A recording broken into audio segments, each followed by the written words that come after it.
What goals have you set yourself for your time here?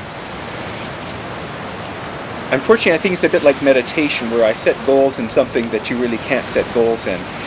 My goal was to try to figure out, to a certain extent, who am I? And am I the person that people in my life think I am or say I am?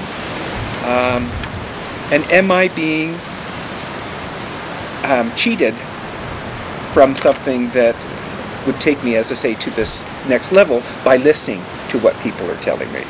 So that's the fear sometimes, is that, if everyone tells you you're this or you're that, and it can be very complimentary, you buy into it. And I know that's not it.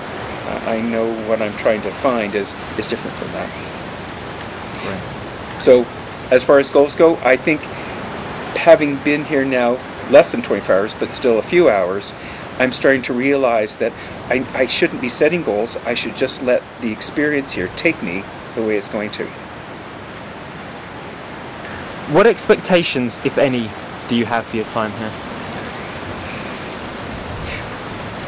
I have a lot less now.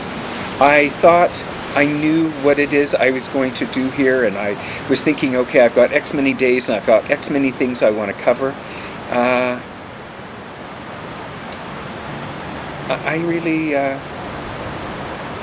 I'm very comfortable with the fact that I'm here, that the people that I've met are here to help me in this journey.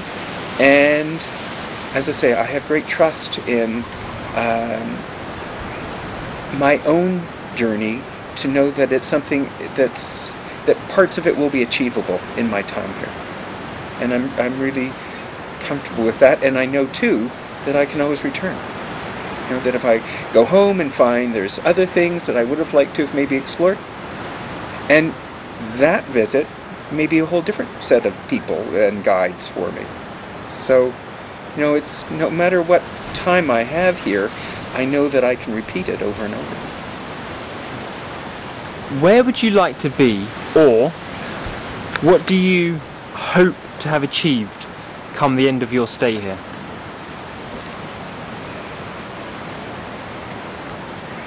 What I hope to achieve is recognizing that unconditional love is always here and always around me. And that so often we put up shields or barriers so that we really can't see it or can't feel it. And I think what I really would like to do is come away with at least a better sense of how wrong that concept is. That those shields are very easy to take down and the barriers don't exist. And there's an innocence to all of us that is there. And we have to learn to somehow forgive ourselves and embrace that innocence. What do you think that you need to bring to the program to help you get the most out of this experience? I think what I bring to the program is my own life's experiences.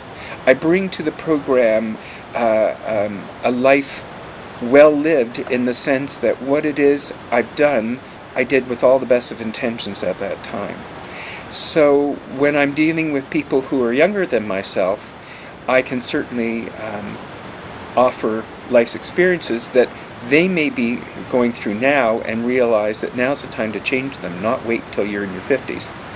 For the people in their 50s, I think we're all sort of helping, or older or younger. I think there's still the amount of sharing that goes on in one story, that you start to realize how many common threads exist in all of our lives, regardless of what age we're in, what age group we're in.